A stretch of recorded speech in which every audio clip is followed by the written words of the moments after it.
Chào mọi người nhé. Hôm nay mình có nhận một cây Vivo 91 bị chân sạc, mình sẽ hướng dẫn anh em thay tại nhà nhé. Cắm sạc không báo gì này.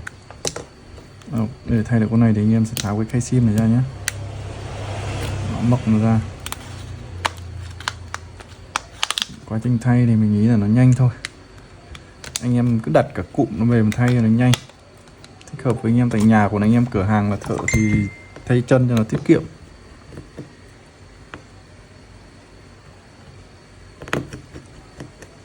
Ok.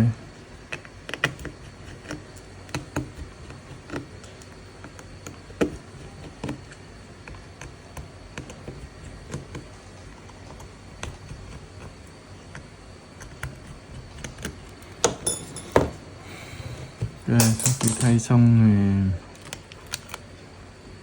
thì đây, khi vặn ốc xong thì anh em lật cái màng loa loa này ra. Ok, mình sẽ thay cái cụm cho nó nhàn anh em ạ.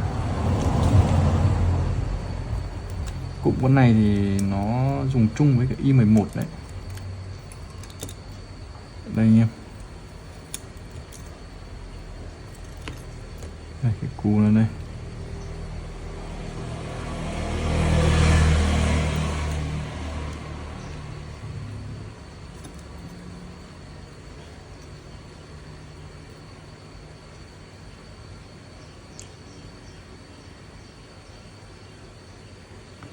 Có vẻ mình thấy có cái gì đó sai sai.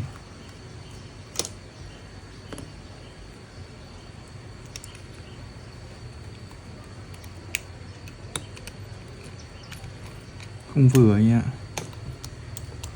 Ok nhé. Con này thì chắc là phải thay cả cái chân này thôi. Để mình thay cái chân này đi nhé.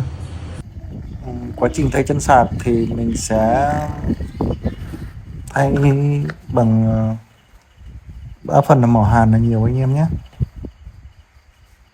Đầu tiên mình sẽ dùng cái dao số 11 mình vệ sinh hết cái keo ở cái chân đi, xong rồi mình dùng hàn mình trợ nhiệt để cho nó, mình để nhiệt độ chỉ có 300 độ thôi, nó rất là an toàn, không liên quan ảnh hưởng đến mic nhé.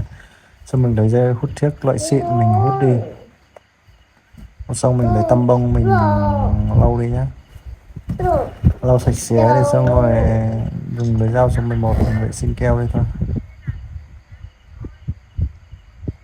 Xong mình cho chân sạc một cái, trước khi cho vào thì mình có bồi thiếc vào cho nó tí nó dễ ăn nhé. Đó, bồi thiếc và sắn lên tí cho chỉ việc chạm nhẹ vào là nó sẽ ăn. Xong rồi mình lấy hẳn cái loại chì 217 độ mình gia cố cho nó chắc cốp. Đó, xong mình bồi vào là thôi.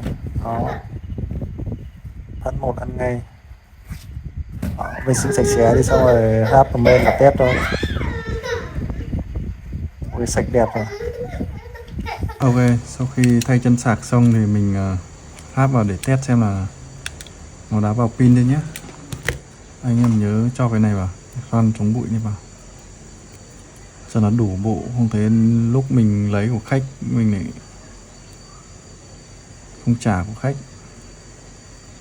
Con chân cú của nó mình vứt rồi nhé, thay chân mới rồi. Này, socket gắn cái anten vào.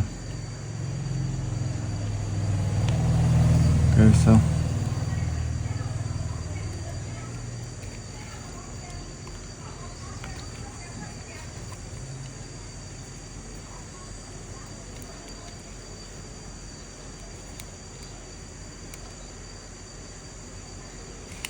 Xong rồi nhá.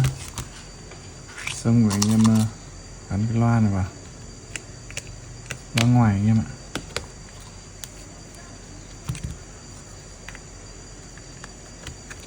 Đó, xong rồi vít ốc, tự tin vít ốc luôn anh em ạ. Tỷ lệ thành công nó khoảng 90%.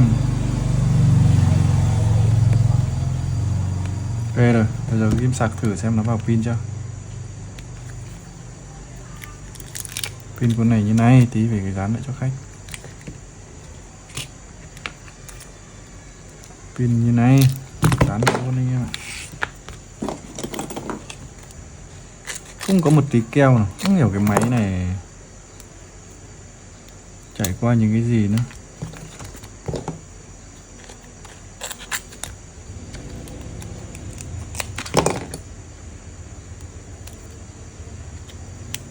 Ok, bọc cái keo OCA này nha.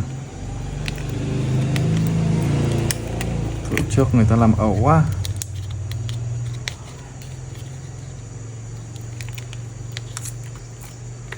Đó, xong. Gắn chân pin vào.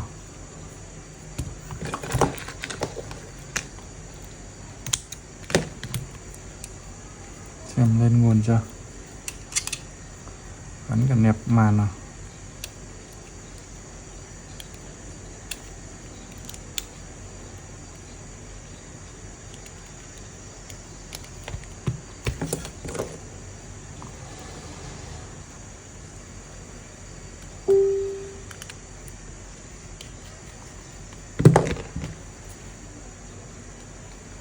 Đó, đã lên rồi nhé, bật nguồn nào. Cắm sạc có báo rồi.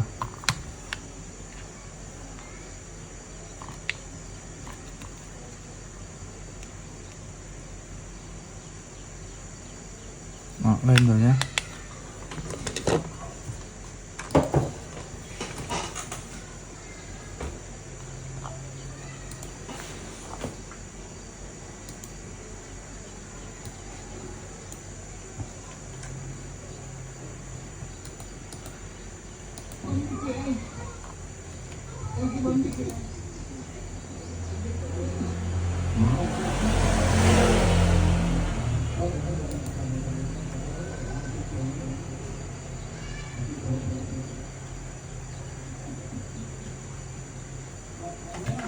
Ok, đã xong nhé.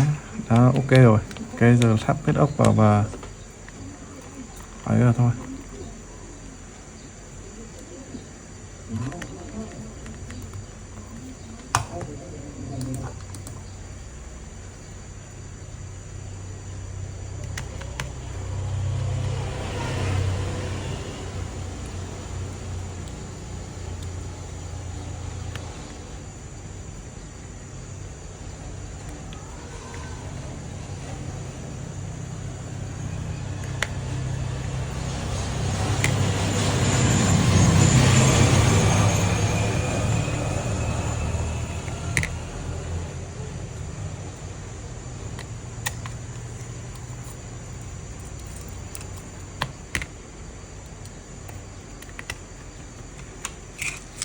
Xong rồi.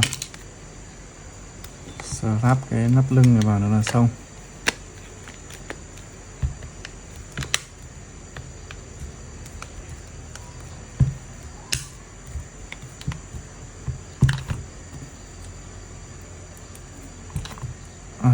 Giờ thử cắm sạc xem nào.